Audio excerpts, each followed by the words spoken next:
On today's Toy Spot, we're going to be having a look at the Green Lantern Movie Master series of figures. We're going to be looking today at Tomar-Re.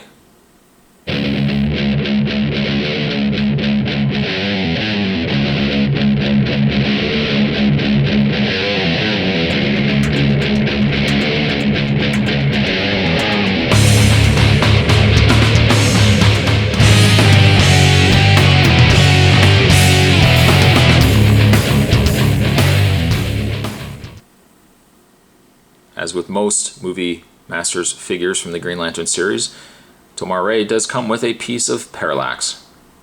You can collect 14 pieces, meaning that you'll have to buy 14 figures to build. I don't know if I would necessarily be impressive. I haven't seen them completed yet, but definitely a large parallax. Other figures you can pick up in first series of Movie Masters Green Lantern figures. You can get Hal Jordan, Tomar-Re, and Rot-Lop Fan. That's what it is. Packaging, I'm not going to really say too much because I mentioned it in the Green Lantern Hal Jordan review, but I do actually like the packaging quite a bit. Kind of gives it a look of the Green Lantern battery. At any rate, what we're going to do, we're going to get this opened up, and we will have ourselves a look at the Green Lantern member Tomar-Re. There's more on the way, guys. Don't go anywhere. Stay tuned. And the piece of parallax that you get, very similar actually to the piece that you received. Almost has the exact, I think it has the exact same mouth. Same piece that you almost received with the Green Lantern Hal Jordan. You also get with, you know what, I'm almost thinking it's the exact same piece. But you get what looks to be the other limb of parallax with Tomar-Re. Again, the idea is the limb from this piece down is a wire frame, so you can actually bend the limb in numerous different poses. The top is a solid plastic with the joint at the top there.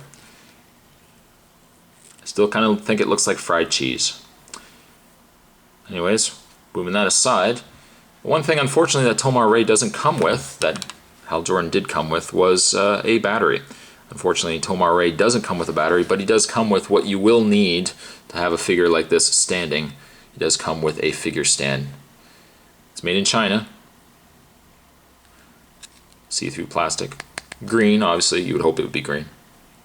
But Tomar-Re has one hole on the bottom of his foot. You can peg it into place. I would say you need it for a figure such as Tomar-Re. Being the way that the figure is designed, I don't find him very easy to stand. Let's just have a look closer at the face of Tomar-Re. I personally am not a real fan of the way Tomar-Re looked in the movie. It wasn't bad. I mean, it certainly could have been a lot worse, but I don't know. I just didn't like. I don't know. Maybe it just stems from the fact I'm not a big Tomar-Re fan to start off with. I do like his costume, though. I think the costume is neat.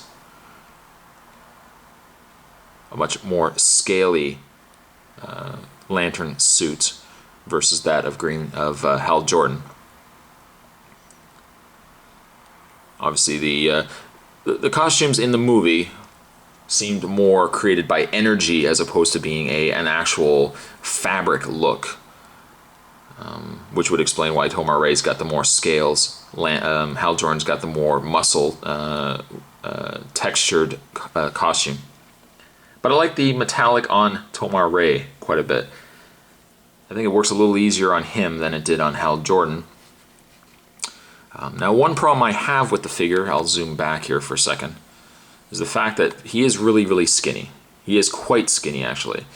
And being he has very skinny limbs, very small joints, I find certain areas on Tomar-Re to be very loose, especially like in the leg area, quite loose. But it's still not a bad figure. It really isn't. In the way of his articulation, let's bring the camera in a little bit further here. Tomar-Re has a ball-jointed head. His fin is also more of a rubbery, so you don't have to worry about it snapping off on you. He does have a upper torso joint that you can swivel the bicep. You can bend it up and down, or bicep, the upper torso. Something that I wish Hal Jordan had had instead of the waist swivel. He also has a pin and socket in the shoulder. Although the same problem to be said with Hal Jordan, I can say with Tomar-Re. The shoulder, due to the way it's sculpted, the arm doesn't want to go very high. But he does have a rotation in the bicep. You can bend at the elbow. You can also rotate at the forearm, rotate at the hand, bend the hand as well. The legs can bend out. Hey! Legs can bend out as well. You can rotate at the knee. You can bend at the knee. And that's it. His legs are a rubbery plastic as well. So if you're not careful the way that the figure is standing, you might start finding that the leg is starting to warp in one direction. Very crucial, though, that you definitely wouldn't want to have him with the stand. It's really a shame that Tomar-Re didn't come with a battery. You would think, really, as a Green Lantern, that would be standard fare for a Green Lantern figure, that he would have come with a battery, but it's not too bad. Based on the way the hand is looking, it would only drape over the fingers the same way that it did with the Hal Jordan figure. But overall, Tomar-Re isn't too bad. I was really reluctant actually getting the line as a whole, but then of the figures, I was really reluctant to get in Tomar-Re, just because, I don't know, the figure itself didn't look very good to me. But now that I've got him actually out of the package, he's not a bad figure. He really isn't a bad figure. If I give Tomar-Re a rating, I would probably give him, I gave Hal Jordan, I know I was a little harsh, I gave him, I think, about a 6. Tomar-Re, I'm going to give him about a 6.5, just because he's got a lot of character to him. But as you can see, one glaring problem is the fact that his knees keep wanting to give way. At any rate, today's Toy Spot, we were having a look at the Movie Masters Green Lantern figures. Today we were looking at Tomar-Re. Not a bad figure. He's a little loose in the knees, though. I thank you guys for watching, as you always do.